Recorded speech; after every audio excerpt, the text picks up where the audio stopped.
What is going on, guys? My name is Aaron, or XrayCosmo, and welcome back to another Overwatch video. Today's video is going to be another tier list video for the new season that is now here, Season 30 of Overwatch Competitive. First, before I go over what heroes are the best and which are the worst, I do ask for you to consider subscribing if you like my videos and want more content like this, how to get better at Overwatch, Overwatch news, everything Overwatch. New season, what do we have? First, before heroes, I want to show you guys the sprays super quick. So we got a Diva spray, gold and normal, and then we also have this Diva player icon.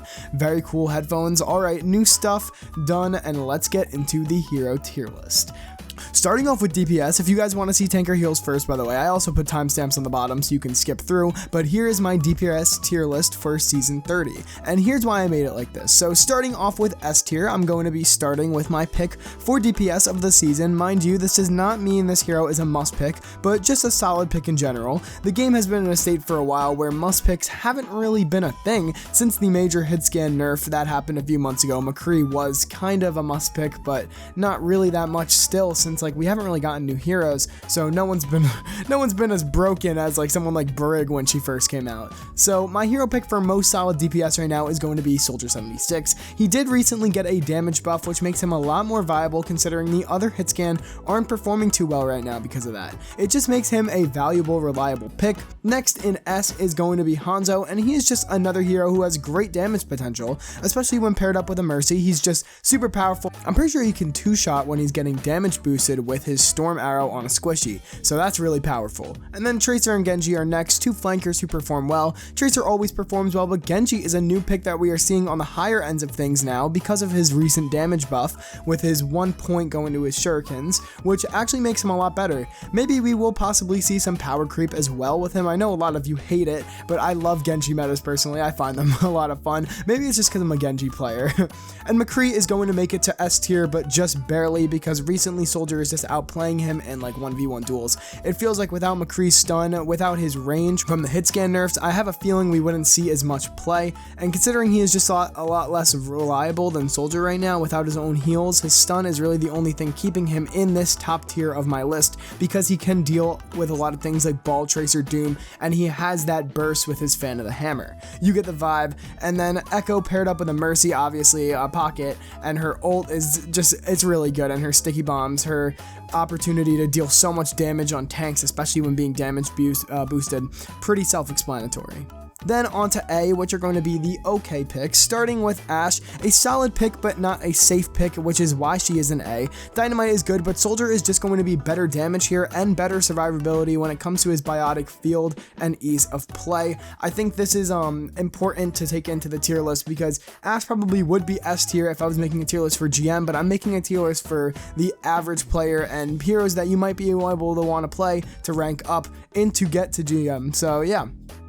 Torb is, Torb, he has high damage potential and his turret is good, his ult is good, but I don't think it's viable enough and reliable enough to make it to S when it comes to what tanks are being picked most often, and I'll get to that later in the tank section of the video. Doomfist is a good hero, but in most situations he's not super reliable. He is good at poking, which is a big part of the season, so that's why he's making it into the middle tier and not the bottom one.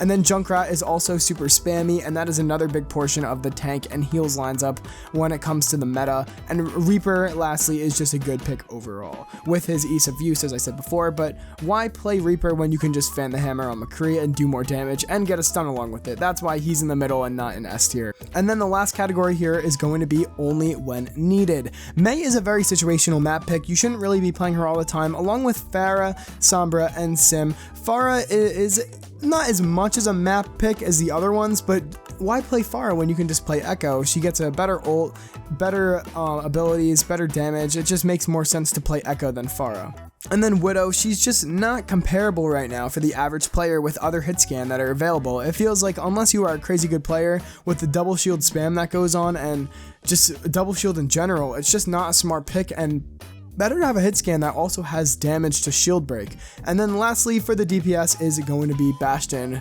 It's Bastion. He's just terrible. I don't really need to explain myself. Obviously in some situations like Junkertown Pirate Ship, I'm saying this as I won a game playing as Bastion on Junkertown, but like very small, like one map. Like maybe I'll give him Junkertown, but that's it, just because it's so open and he's so good on that map. Now onto the tanks. This is going to be my tier list for the tanks for the season. As we see, we filled up all the categories again. So I'll go over my reasoning for each pick here. So Orisa, Sig at the top of this list, and this is going to be because of the double shield spam meta that we are seeing and the comeback of it, as much as I hate to say it, because it is literally the most unfun worst meta.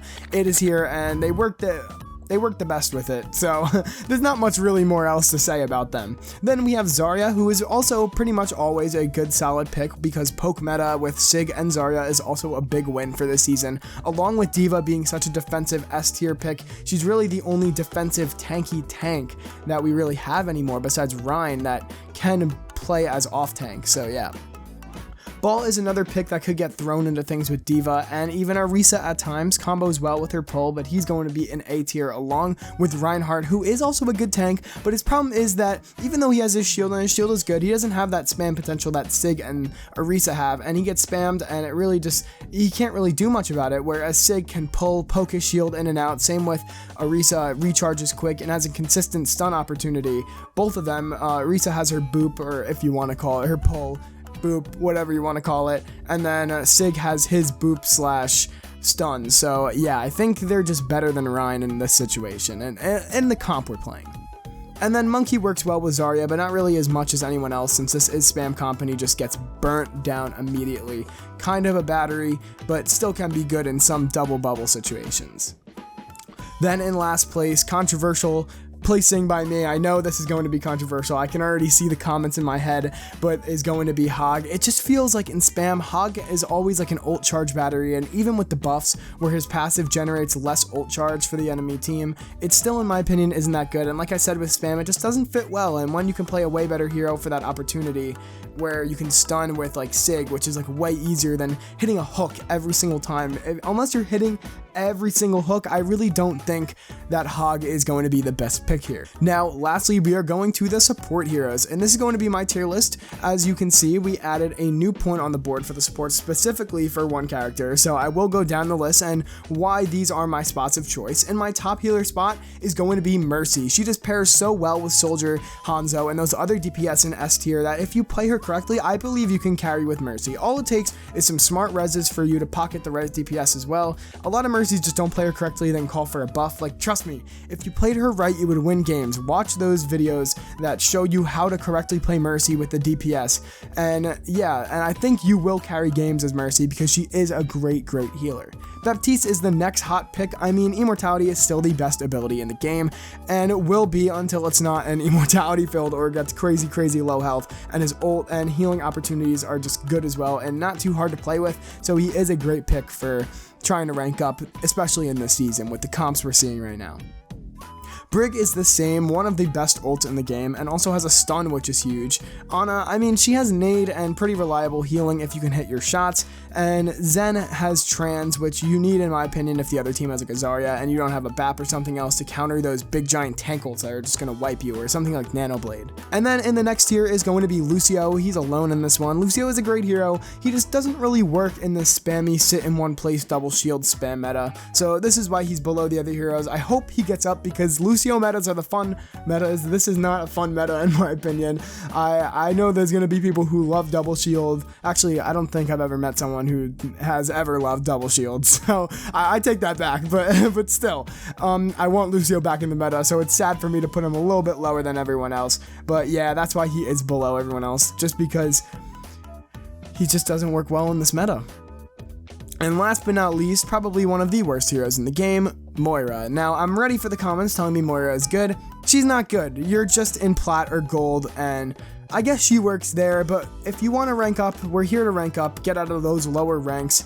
Stop playing Moira. Just take my advice, do not play Moira. She doesn't have good heals. There's just nothing good about her. There's so many other healer picks that have OP abilities. You have Baptiste with his immortality, you have Zen with his Discord. If you want to do damage, just play Zen, or even Brig too. Brig is like almost about DPS, and just there's so many other healers that you can play instead of Moira.